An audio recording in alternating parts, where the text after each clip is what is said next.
of all, whatever you want to do, your voice should be clear. Why you are doing that? Your reason should be so definite that no one can stop you from doing that. And I would also like to say that the best time to take risk is now. The current situation is the best time if you want to do something.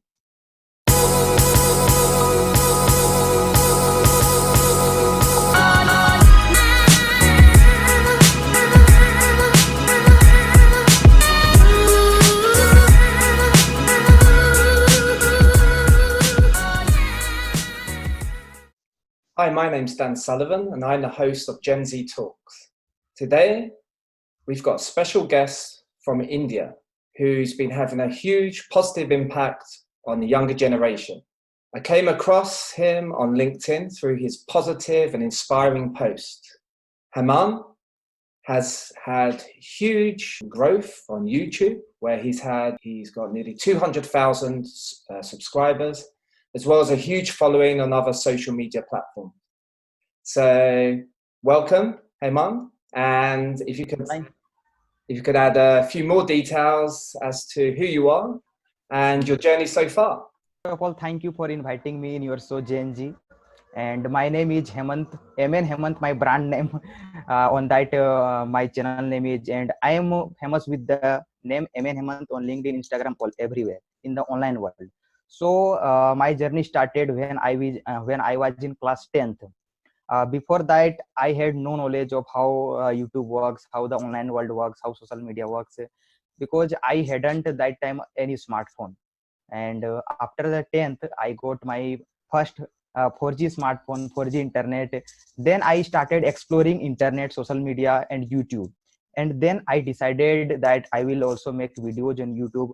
Whatever I have knowledge, whatever I have experiences, I will share to all the people. And what I have analyzed that whatever I am sharing on YouTube, people are loving and they are subscribing. And this time my channel has almost 200k subscribers, 190k plus is completed. So Amazing. this is how I started my YouTube journey. Excellent. Thank you for sharing.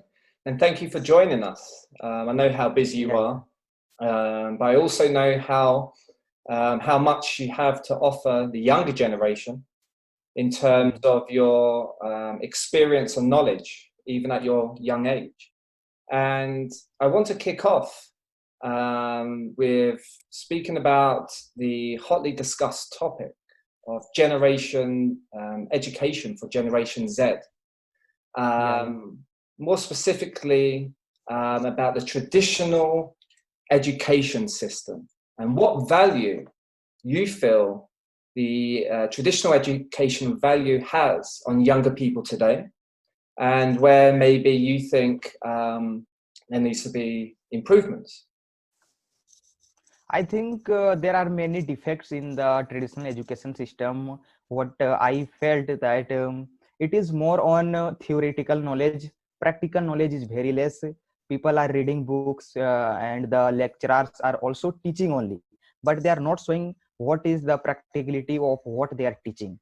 And the reason behind this is the syllabus are not being updated regularly. What syllabus was introduced 20 30 years ago, that is continued till the date today. So I think first we have to update the syllabus according to present scenario.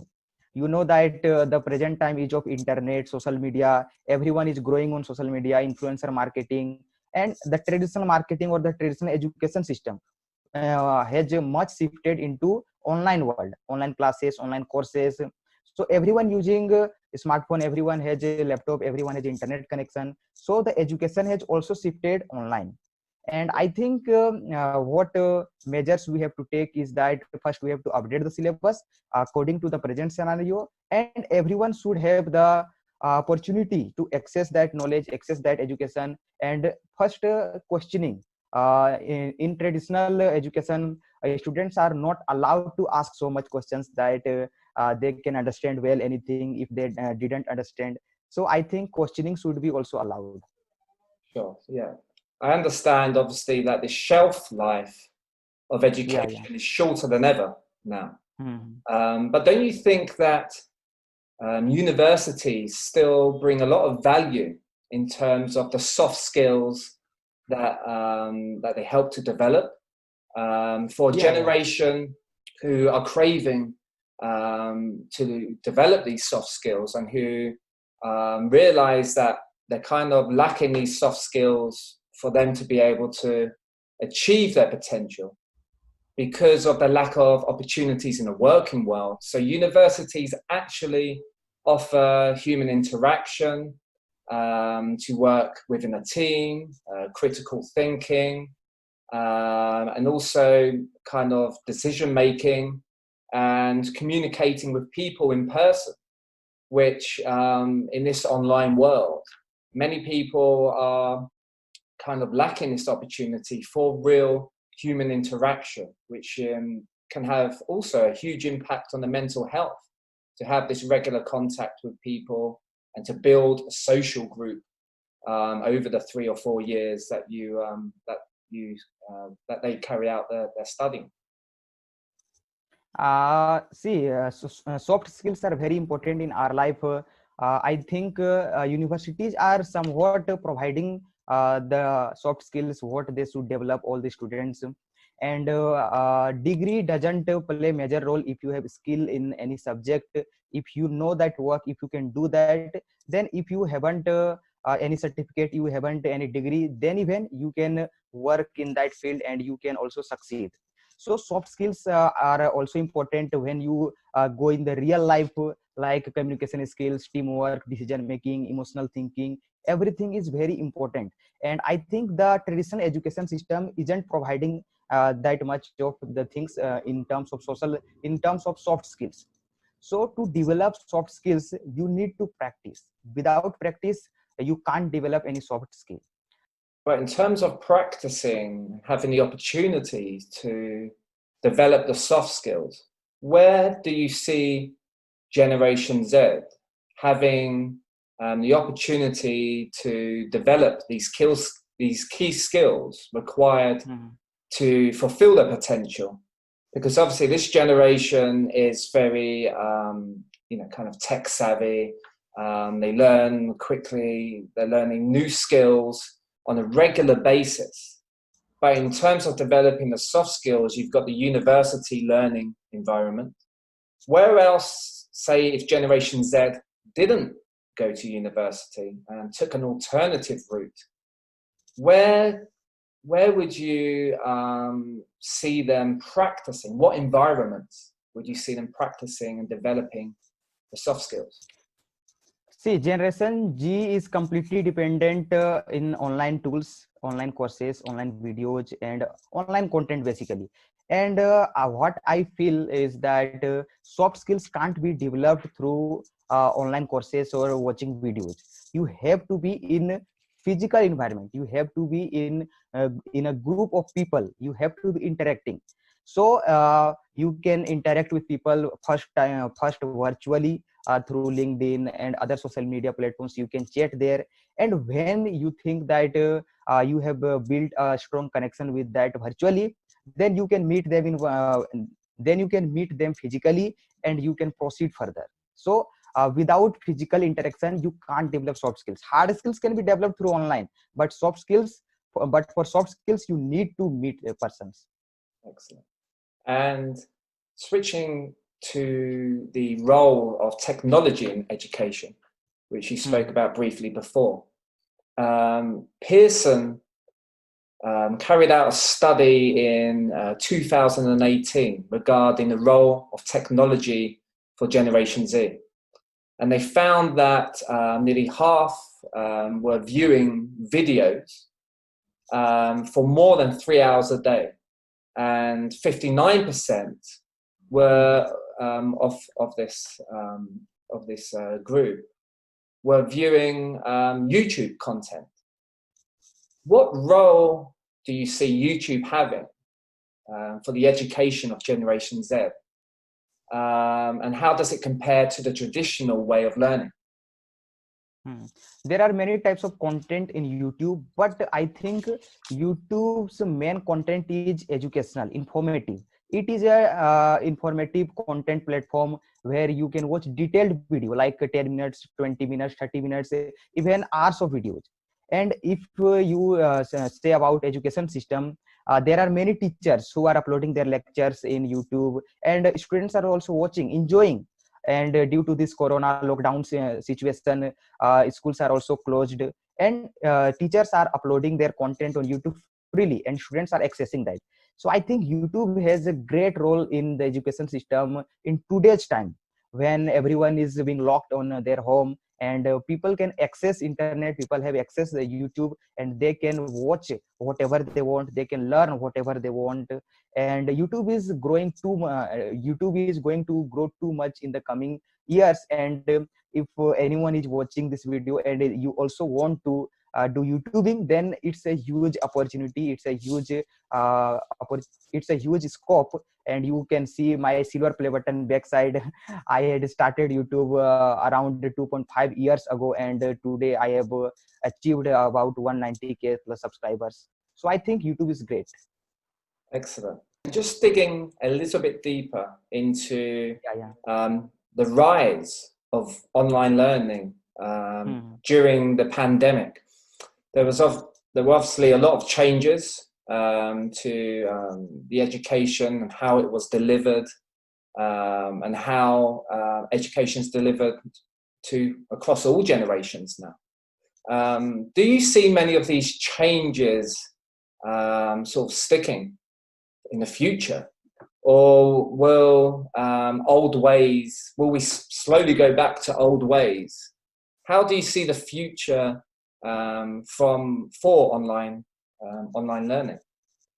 The future of e-learning, online learning is tremendous. It is growing too much day by day. And due to this corona lockdown problem or situation, everyone is at their home, and accessing whatever they want to learn from internet. And I think the e-learning industry was also growing before this situation, and due to this corona lockdown, everyone is at home, the growth is too much. Just to elaborate on the future in terms of the developments, what developments would you like to see from the traditional education system? How would you like to see the traditional education system change to deliver a more valuable education to allow Generation Z to reach their potential? First of all, I think practicability should be implemented, and the syllabus should be updated. And I think whatever the old syllabus is, and the current system, the current industry, the current corporate world, what wants from the people, the education system isn't providing that. So we have to first understand the present scenario, what is needed, what skills we have to implement, what skills we have to develop in the people, and according to that we have to make changes in the education system. I think practicability is the main thing which I think should be implemented. So in terms, just on your last point about the practicality and actually bringing this into the traditional education system, do you think the immersive education of doing things will increase the value of the education significantly in terms of real life experiences? And if so, how will Generation Z be able to have the opportunity to get these real life experiences? What can be done? I would like to tell you one thing, that I have just completed 12th, my intermediate, and whatever I have learned from my education system, from my school and colleges, most of the things aren't helping me this time. Whatever I am doing in the present time, like YouTube, content creation, video editing, digital marketing, so the school and the education system hasn't taught me that. Whatever I am doing, I have learned from myself. Whatever I am doing, it is all about self education. So you have to first think that what you want to do, and what the education system is providing you. If that is not matching, if that is contrasting, then you have to filter out, you have to select what you want to learn. if the education system isn't providing you, then you can find out other sources, like there are many online courses, there are many channels which are providing you content for free. Watch them, learn from there, implement on your own, then you will have some data, analyze that, and then retarget, then remarket that, which so that you can learn more. Fantastic. And finally, in terms of obviously COVID-19 has disrupted Generation Z's education and work opportunities.